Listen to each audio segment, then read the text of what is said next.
30도를 웃도는 폭염과 열대야가 이어지면서 50대 남성이 열사병으로 숨졌습니다. 건강관리에 각별한 주의가 필요합니다. 군 관사로 쓰는 아파트에서 하천으로 하수를 무단 방류해 인근 주민들이 악취에 시달리고 있습니다. 해병대는 하수 펌프장 기계 오작 등으로 생긴 단순 사고라고 해명했습니다. 학교 비정규직 근로자들이 월급제로 전환해줄 것을 요구하며 총파업에 돌입했습니다. 각 학교에서는 도시락으로 점심을 대신하거나 수업을 단축했습니다. 천연기념물로 지정된 물장오리의 퇴적층을 시추하는 조사가 시작됐습니다. 베일에 쌓인 당시 기후와 식생을 밝힐 수 있을지 주목됩니다. 시청자 여러분 안녕하십니까? 뉴스데스크 제주입니다. 요즘 덥다라는 말이 저절로 나올 겁니다. 낮에는 30도를 웃도는 폭염이, 밤에는 열대야가 이어지고 있는데요. 이처럼 무더위가 기승을 부리면서 온열 질환으로 인한 올해 첫 사망자가 제주에서 발생했습니다. 김항섭 기자의 보도입니다. 뜨거운 태양 아래 펼쳐진 푸른 바다. 물살에 몸을 맡긴 채 찌는 듯한 더위를 잠시나마 있습니다. 제주시의 낮 최고 기온이 33.6도까지 치솟으면서 해수욕장에는 더위를 피하려는 관광객과 시민들의 발길이 이어졌습니다.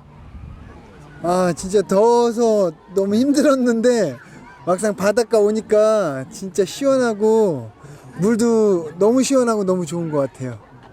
제주 북부와 동부 지역에 30도를 웃도는 무더위가 일주일 가까이 이어지면서 온열 질환으로 인한 사망자도 발생했습니다. 지난 4일 제주 시내 한 식당에서 조경 작업을 하던 50대 남성이 열사병 증세를 보여 병원으로 옮겨졌지만 이튿날 숨졌습니다. 해변가를 걷던 20대 남성도 더위로 인해 탈진 증세를 보이는 등 올 들어 제주에서 발생한 온열 질환자는 모두 4명. 열사병으로 가기 전까지라면 신속하게 응급처치로 회복되는 경우가 많지만은 열사병까지 가는 심각한 상태에 이르는 경우는 굉장히 치명적인 경우가 많습니다. 폭염 때는 충분한 수분 섭취와 함께 낮 시간대 외출을 피하고 야외에서 작업을 할 때는 술이나 다량의 카페인 음료를 마시지 말 것을 전문가들은 당부했습니다. MBC 뉴스 김항섭입니다. 군 관서로 쓰고 있는 아파트에서 정화되지 않은 생활하수를 하천에 무단 방류해온 것으로 드러났습니다. 해당 군부대 측은 낡은 하수처리 시설이 고장나 생긴 단순 사고라고 해명했습니다. 이소연 기자의 보도입니다. 하수관로 틈에서 물이 넘쳐 흐르더니 바로 하천으로 흘러 고입니다. 오래전부터 하수가 흐른 듯 하수관 주변에 갈색 물길 흔적이 선명하고 하천 곳곳에는 하수가 고여 웅덩이를 이뤘습니다. 하수관로가 부식돼 곳곳에서 물이 새는 데다 인근에는 썩은 물이 고여 악취가 진동합니다. 자주 일어났었고요. 저희들이 이렇게 많이 고인 적도 있고 좀 조그만히 고인 적도 있고 냄새도 냄새고 여름철에는 지금 모기 또 뱀들 출몰액이 단지 내에 자주 일어나요. 하수가 방류된 곳은 하천 옆 군 관사로 쓰이는 아파트. 136세대가 거주하는 곳으로 하루 하수 발생량만 80톤에 이릅니다. 하수관을 관리하는 군부대 측은 아파트 하수관에서 공공 하수관로로 보내기 위해 설치된 펌프 시설이 작동을 멈춰 아침 나절 한 차례 방류됐다고 밝혔습니다. 볼밸브 안에 지금 여기가 이제 여러 가지 이물질이나 이런 것들이 보면 들러붙어서 그게 지금 제대로 뒤집어지지가 않는 경우가 있습니다. 하지만 그동안 펌프 시설이 제대로 작동했는지 점검한 일지가 없고 30여 년 전 지어진 아파트라 하수관 곳곳이 누수가 이뤄져 무단 방류된 하수량도 정확히 파악되지 않고 있습니다. MBC 뉴스 이소연입니다. 중국에 내린 폭우로 제주에 저염분수 유입이 우려됩니다.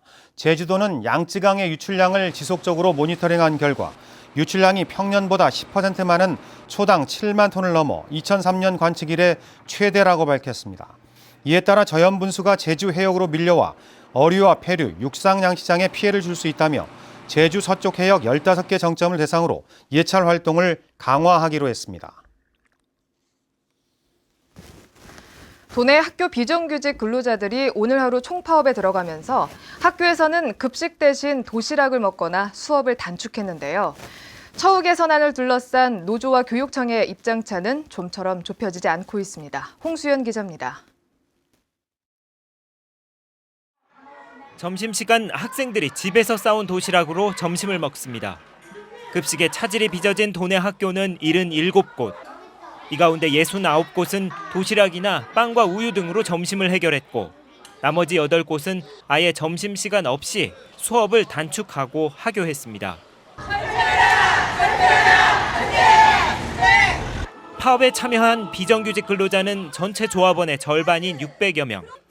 이들은 제주도 교육청 앞에서 집회를 열고 정규직과의 임금 격차를 해소하기 위해 근속 수당을 지급할 것을 요구했습니다. 특히 현재 시급제인 급식 보조원의 임금을 월급제로 전환해 유급 휴일을 실시할 것을 촉구했습니다. 제주도에만 있는 급식보조원 7시간 근무한다는 그 이유로 모든 차별, 수당도 8분의 7을 받고 일당도 8분의 7을 받고 그러니까 시급으로 계산을 하는 거예요. 다른 직종들은 다 월급이거든요. 제주도교육청은 시급제 급식보조원의 유급 휴일을 월 2회 늘리는 것 외에는 노조의 요구를 받아들이기 어렵다는 입장입니다. 노조와의 그 요구사항과의 격차가 우리 교육청이 생각하는 거하고 너무 차이가 나가지고 지금 이게 잘 안 되고 있는데 그래도 성실히 교섭에 임하고 있습니다. 지난해 제주 지역 급식 보조원의 기본 시급은 6,360원, 최저임금 6,030원 수준에 그쳤습니다. 3주 뒤 노조와 교육청의 추가 교섭이 진행될 예정이지만 접점을 찾기는 쉽지 않아 보입니다. MBC 뉴스 홍수현입니다. 환경운동연합 바다위원회는 오늘 오전 중문해수욕장에서 도내 수족관에서 사육 중인 돌고래 15마리의 방류를 촉구하는 캠페인을 열었습니다. 이 단체는 돌고래 모형을 들고 바다에 들어가 수족관에 갇힌 돌고래를 방류하는 퍼포먼스를 벌이며 제주도가 돌고래 쇼를 금지해 평화와 생태의 섬으로 나아가야 한다고 주장했습니다. 천연기념물로 지정된 산정호수인 물장오리는 한라산 백록담보다 더 이전인 2만 6천 년 전에 생성된 것으로 추정되고 있는데요. 정확한 폭발 시기와 함께 당시 기후와 식생을 밝히기 위해 국내 연구진이 시추 조사를 시작했습니다. 박주연 기자가 취재했습니다. 해발 937m 신비로운 산정호수를 품은 물장오리 오름. 천연 기념물로 지정될 만큼 생태계의 보고로 불리지만 지금껏 베일에 쌓여 있었습니다. 화산 분출 시기와 당시의 기후, 식생을 확인하기 위한 연구가 시작됐습니다. 습지 바닥을 뚫고 최고 깊이 10m에서 시료를 채취하는 작업을 벌이자 수만 년 동안 쌓였던 퇴적층들이 처음으로 모습을 드러냈습니다. 하나도 유실되지 않고 그대로 퇴적되어 있기 때문에 과거에 예를 들어서 수십 년 단위의 기후 변화라든가 또 화산 활동 정보 또한 그렇게 고해상도로 저희들이 얻을 수 있을 것으로 기대하고 있습니다.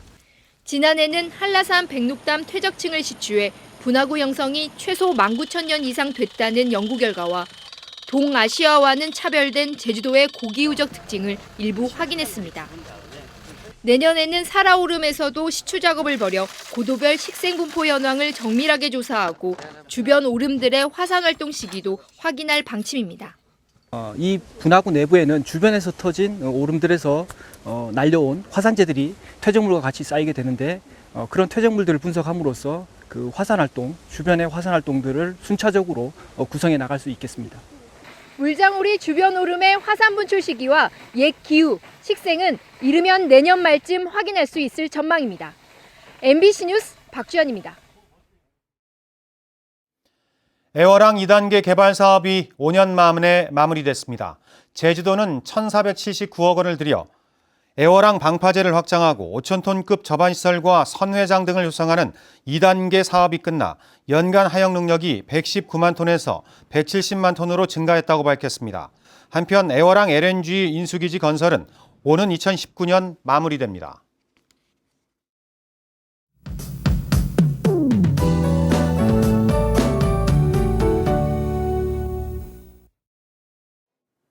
네, 오늘도 많이 더우셨죠? 이 주말인 내일도 푹푹 찌는 찜통더위가 기승을 부리겠는데요. 특히 북동부 지역으로는 나흘째 폭염주의보가 이어지겠으니까요. 더위에 취약한 어린이나 노약자들은 한낮 야외 활동을 되도록 삼가는 편이 좋겠습니다. 한편 요즘 기습적인 소나기 소식이 잦은데요. 내일도 대기 불안정으로 인해 국지적으로 소나기가 쏟아지는 곳이 있겠습니다. 예상되는 비의 양은 5에서 40mm가량이고요. 이번 비는 지역에 따라 편차가 다소 클 것으로 보입니다. 일요일인 모레는 장마전선의 영향으로 다시 장맛비가 시작이 되겠는데요. 비는 오후가 되면서 차츰 그치겠고요. 낮 최고 기온은 32도까지 오르면서 후텁지근한 날씨가 예상됩니다. 다음은 자세한 지역별 날씨입니다. 네, 요 며칠 대부분 지역에서는 밤사이 열대야가 나타났는데요. 내일도 아침 기온이 25도를 웃돌면서 평년보다 더 덥겠습니다. 낮 최고 기온은 30도 안팎으로 오늘과 비슷하겠고요. 해상에는 너울에 의해 물결이 높게 이는 곳이 있는 만큼 해안가 안전사고에 유의하셔야겠습니다. 네, 다음 주에는 별다른 비 소식 없이 불볕더위가 이어질 것으로 전망됩니다. 날씨였습니다. 지난해 산 감귤 생산액이 사상 최고치를 기록했습니다. 제주도에 따르면 지난해 살 감귤 생산량은 59만 9천여 톤으로 재작년보다 6% 줄었습니다. 하지만 생산액은 9,114억 원으로 51% 증가했고 지금까지 가장 높았던 2013년 9,014억 원을 웃돌았습니다.